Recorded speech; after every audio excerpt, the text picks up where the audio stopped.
Wait a minute. Have you heard the whistler?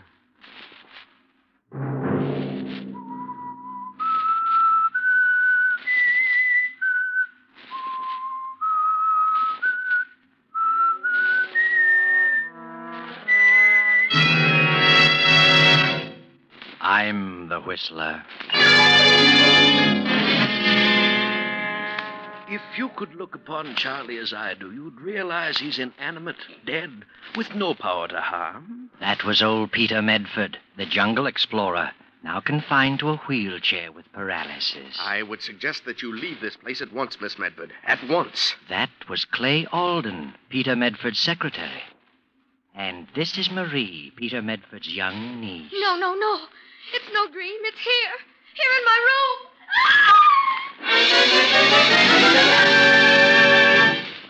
Saturday night, and CBS presents another in the new mystery series, The Whistler.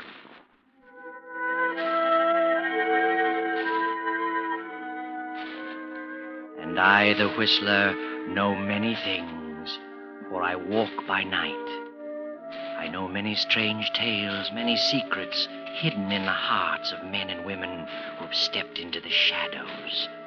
I know the nameless terrors of which they dare not speak.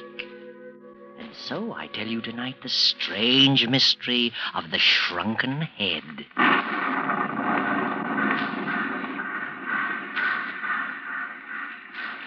In the quickening darkness of a stormy fall evening, a young girl paces the deserted platform of a small suburban railroad station.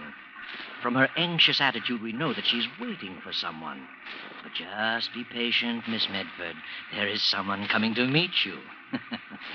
He has just now driven up. He's coming through the station door, walking up behind you. Miss Medford? Oh, yes, Sorry to have kept you waiting. I'm Clay Alden. Oh, yes. Uncle Peter has mentioned you in his letters. His secretary, aren't you? That's right. Where is my uncle? He was disappointed he couldn't meet you. Pretty much of a task for the old gentleman to get around these days. You see, he's confined to a wheelchair. Oh, I didn't know. Serious? Legs are paralyzed. Result of jungle fever. Just came on him lately. How awful. Yes, it's a shame, all right. Well, shall we get going? Car's out front. Better run for it or you'll get wet. Yes. I'll take care of your luggage. Thank you very much.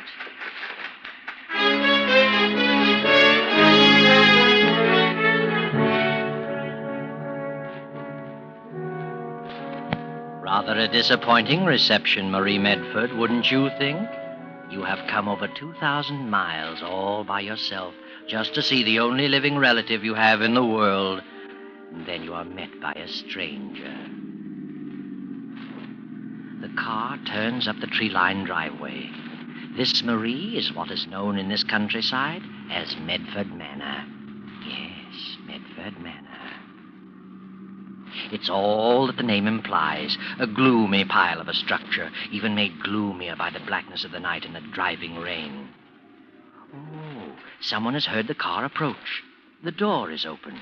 It's the butler, Victor. Well, Marie, are you going in? What a pity you don't know what I do. You'd never cross that threshold if you did. Too late now. Your luggage is being brought in. The young man and the butler stand beside you. The door closes. Victor? Yes? Take Miss Medford's luggage upstairs to the south corner bedroom. The south corner bedroom, sir? Certainly. Why not? Very good, sir. Any further instructions? No. Oh, has Mr. Medford retired yet? Not yet, sir. He's in his study. I just gave him his warm milk. He may have dozed off, sir. All right. Thank you, Victor. Yes, sir. Thank you, sir. Would you care to follow Victor to your room, Miss Medford? I'd like to see my uncle now, if I could, please. Very well. Come this way. Here we are. I'll speak to him. Wait here, please. Well, Marie, how do you like it?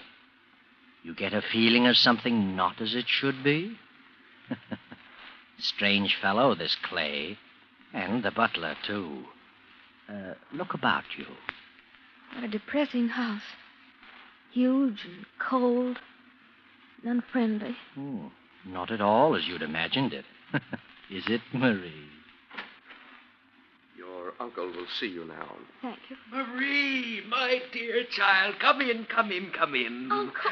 Well, my poor child, take off those wet things at once. Alden, what's the matter with you? My niece will catch her death. Help her off with those things. Sorry, Mr. Medford. Thank you. Bless my soul, pretty as a picture. You got a kiss for us? Of course. That's it. Now you sit down here beside me. Uncle.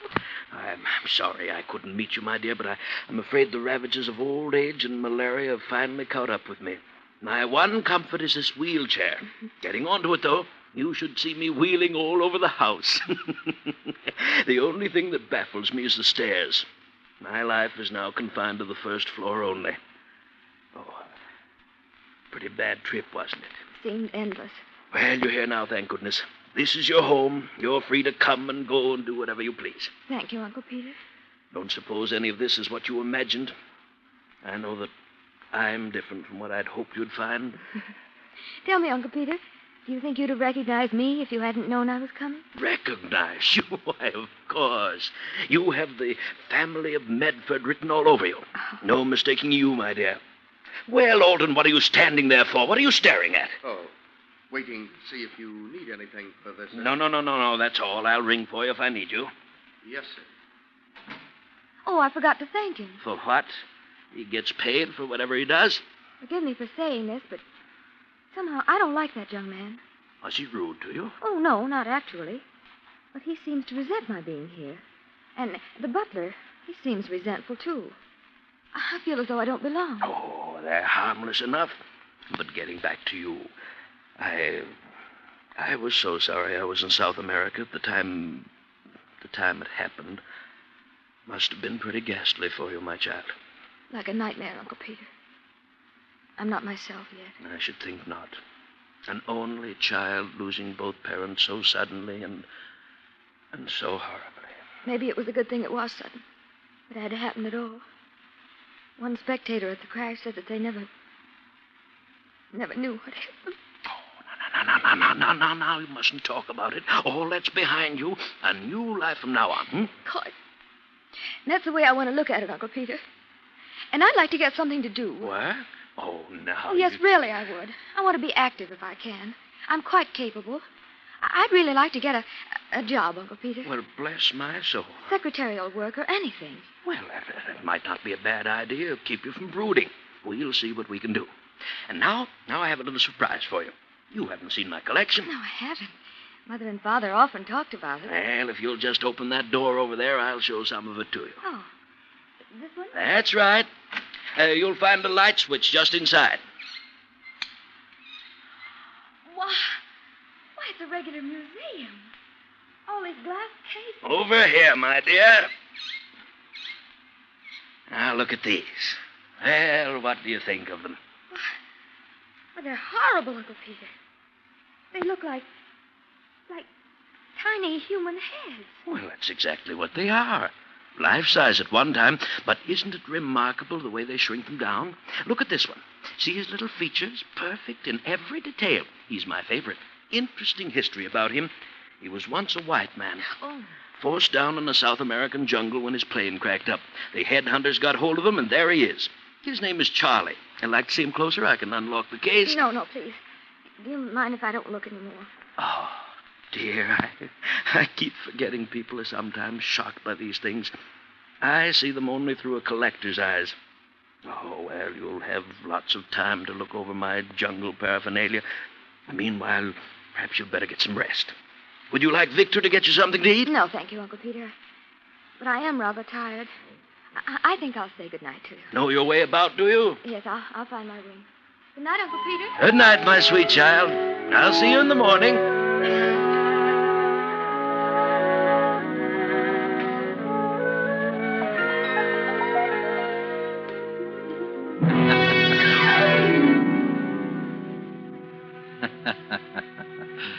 Poor Marie. Know something? You're going to have dreams tonight. Unpleasant ones, too. Well, let's move the clock ahead and go to Marie's bedroom. It's a little after 3 in the morning. She's asleep now. The rain's still coming down. The wind moans outside. Hear it? Yes, Marie's asleep. Looks peaceful enough lying there in that big 4-poster bed. But suddenly she begins to toss. My name's Charlie.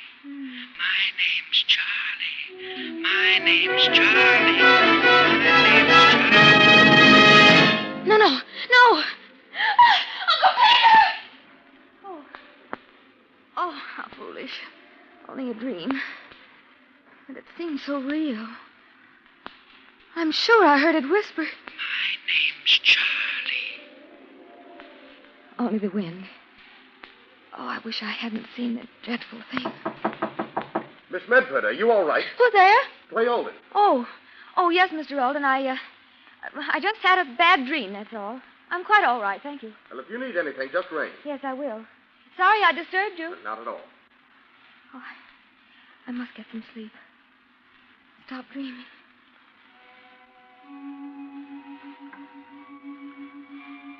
But little sleep for you, Marie. The moments tick by with dreadful slowness.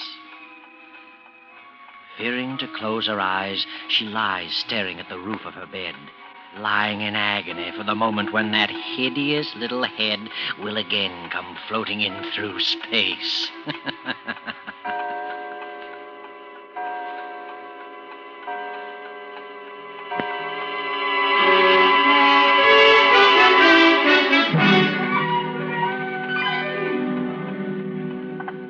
It is morning now. A dreary fog still hovers depressingly over the old house, a cold clamminess which only adds to Marie's sensation of uneasiness. In the dismal morning room, Victor is serving breakfast to Clay Alden and Marie. Shame you didn't rest well last night, Miss Medford. It's just the newness of everything. I'll get used to it, Victor. I hope you will, miss. Of course you will. Oh, and Mr. Alden, don't mention anything to my uncle about that silly dream I had last night. Oh, of course not. Did you have a bad night, miss? Yes. The daytime makes such a difference in things. Even you seem different, Mr. Alden. For the better, I trust. Oh, sorry. That wasn't very complimentary. Oh, here comes Uncle. Well, good morning, you two. Good morning, Mr. Medford. Morning, Uncle Peter. You look quite fit this morning, sir. Feeling splendidly. Had the best night's sleep in I don't know how long. And how are you feeling, my child? Quite well, thank you, Uncle. Oh, you remember our conversation of last evening? I mean, about you wanting to do something? Yes? I think I've got it for you. Friend of mine named Phineas Drake. Collects books. Just purchased a library complete. Wants someone to catalog it for him. Small pay, but not too difficult. Well, how does it sound? Oh, it sounds wonderful. It's just what I want. Splendid. I'll call him again after breakfast.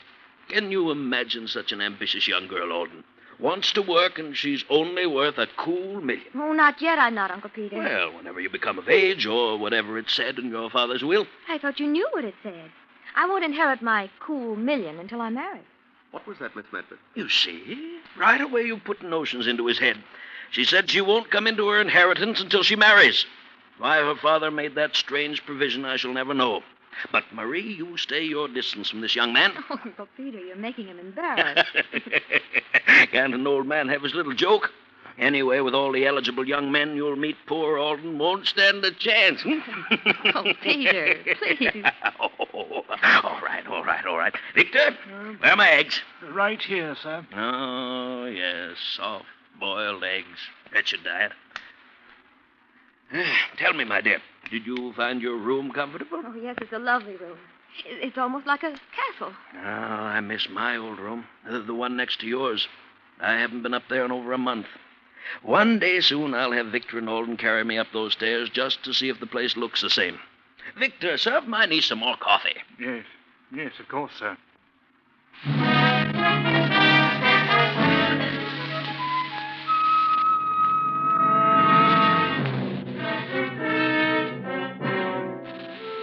So, Marie, you're going to have something to do, eh?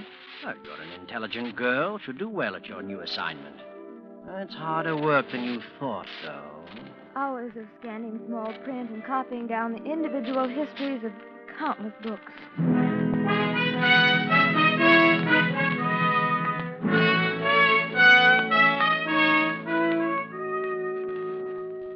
goes well for several weeks, and then early one afternoon, you return home, Marie, to find your uncle as usual in his study. Why are you so upset, Marie? Uncle Peter. Marie! Well, you're home early. You're not finished already? Finished as far as Mr. Phineas Drake is concerned. I can't understand it. I've done my work well. This afternoon, Mr. Drake came to me and said he had no further use for my services. What?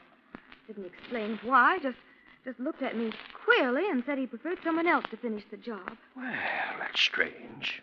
Oh, well, he's an old crank. Don't let this upset you. We'll find something else for you to do. No. Don't you worry.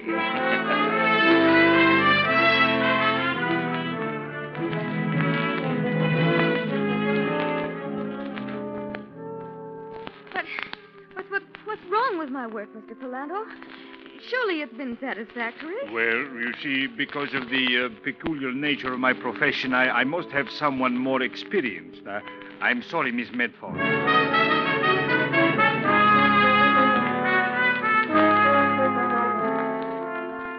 But I didn't, Professor Hanley. I did exactly as you instructed. What on earth is wrong? You'll excuse me, Miss Medford, but, your ability as an assistant has not come up to standard.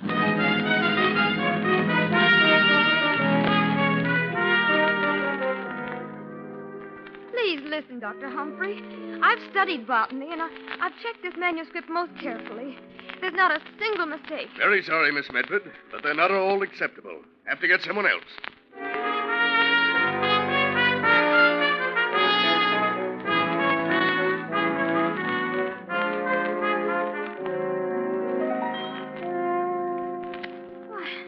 I just can't understand it, Uncle Peter. Is there something wrong with me? Well, I shall certainly call Dr. Humphrey right away. Oh, no, I'd rather you didn't. But it was only the other day he telephoned me and said what an efficient secretary he thought you were. Something wrong somewhere. You know, Marie, I think I'd give up this idea of wanting to work. I haven't mentioned it to you, but you're really not looking your best lately. Well, to tell the truth, Uncle, I haven't been sleeping well. I have the most frightening nightmares. In fact, it's the same dream every night. Well, that's odd. What's the dream about? Well, I keep seeing that little head. The one you said was called Charlie. Oh, dear, I suppose I made a mistake showing that to you on your first night. If you could only look upon Charlie as I do, you'd realize it is inanimate, dead, with no power at all to do you harm. You'll build up a phobia about that head. Now, the thing to do is to destroy that fear by facing it. You come along with me, my dear. You mean in there again? It's the only way. Now, come along. Oh, no, Uncle Peter. I know what I'm doing. Open that door, Marie. I'm going to make you realize how foolish you've been. Over here, my dear. Oh, I know you think I'm being cruel, but I know my psychology. Why, that's strange. What is it, Uncle Peter? Why, somebody's broken into this case. Ring for Victor and get Alden here at once. Is something missing? Somebody has deliberately taken that head.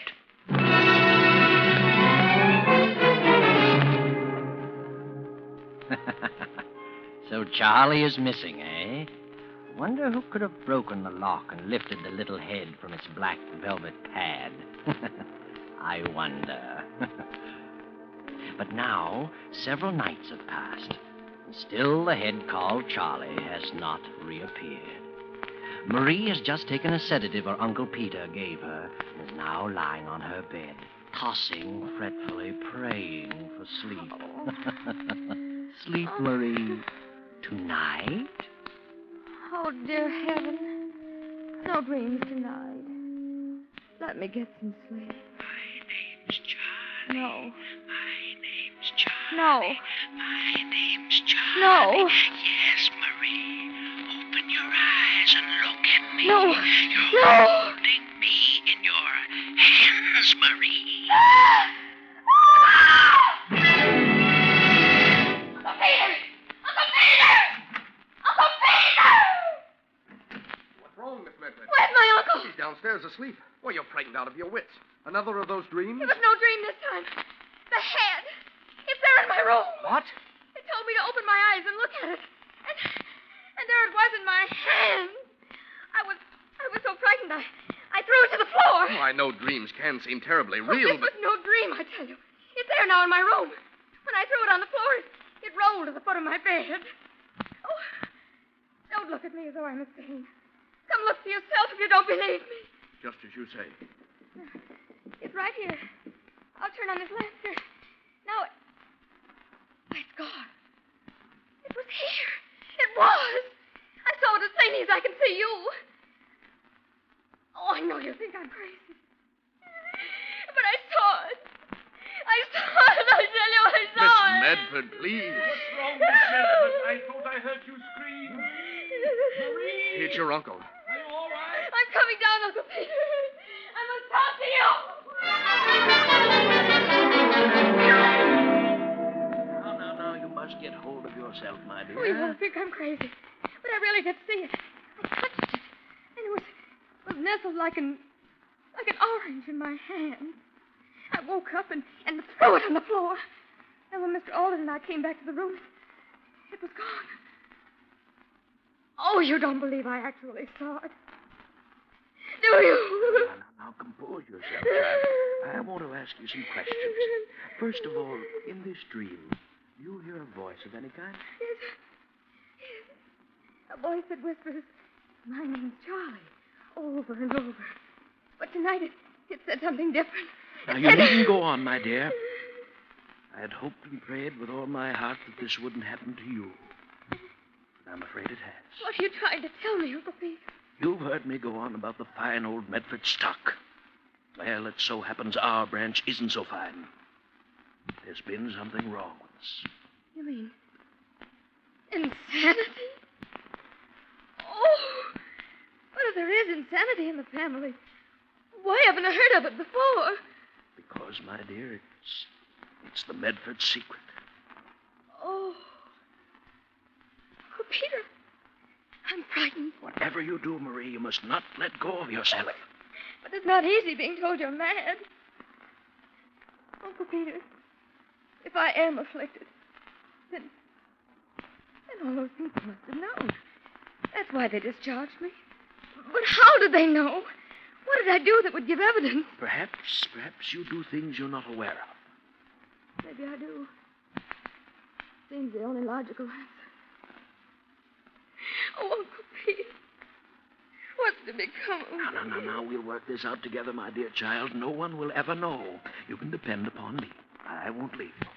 From tonight on, I shall be taken upstairs, and I'll stay near you. Knowing that which afflicts us gives us a weapon with which to fight it. Just you rely upon me, my dear. Uncle Pete.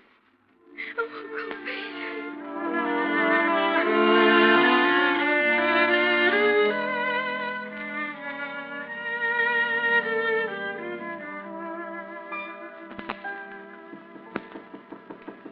Yes, who is it?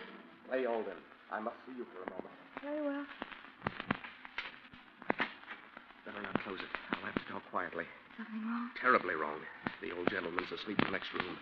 I had to wait till he dozed off before I could see you. Well, It's about the head. the head? The one he calls Charlie. It's back in its case. When did this happen? Sometime last night, I guess, after your nightmare. Yes, I'm convinced now that that's all it was. I am not so sure. What? When you threw Charlie to the floor, a piece of his ear broke off. I found it after you went downstairs. Here it is. It's Charlie's ear, all right. I checked it very carefully. Oh, no, this doesn't make sense. Did you ring for me, miss? No, Victor, no, I didn't ring. Oh, sorry, miss. Excuse me. Miss Medford, you're in grave danger. You've got to leave this house as quickly as you can and never come back. What's going on in here? Uncle.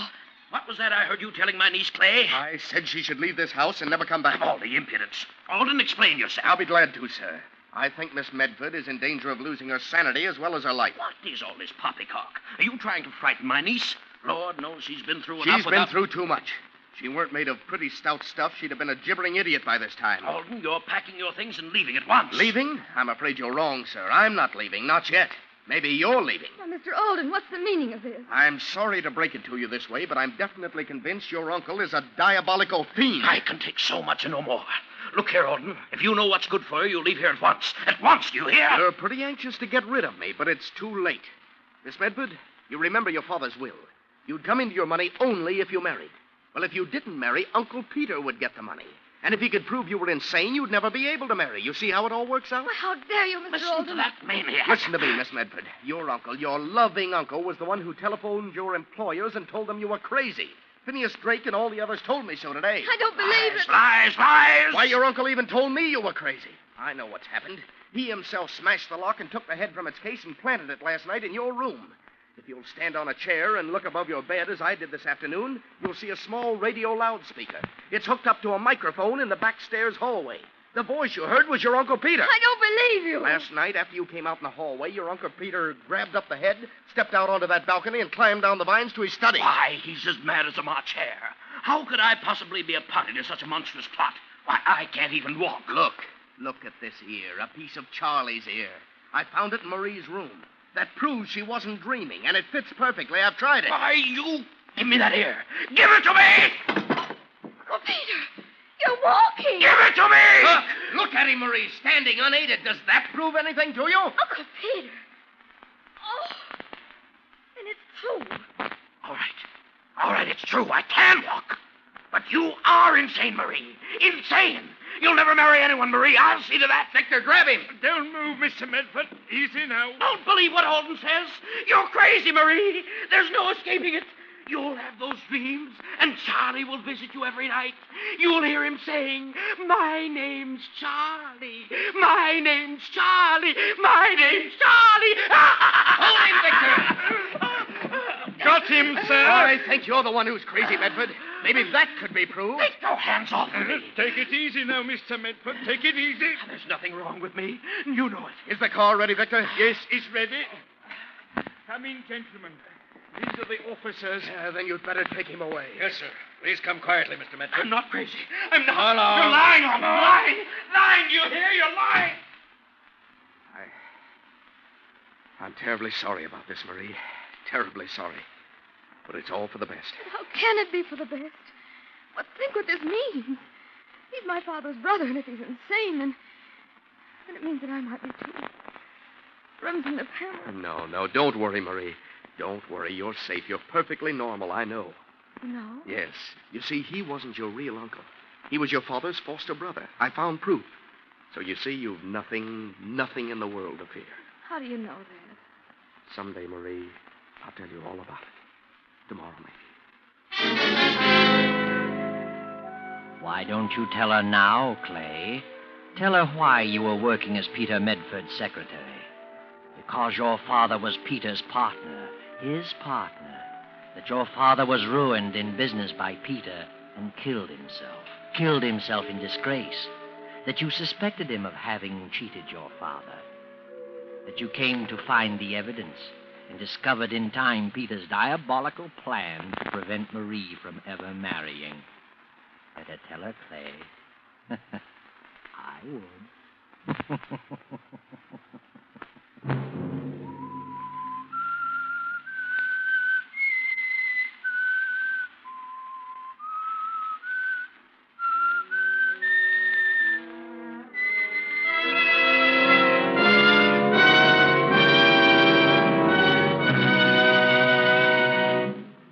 CBS has presented The Whistler.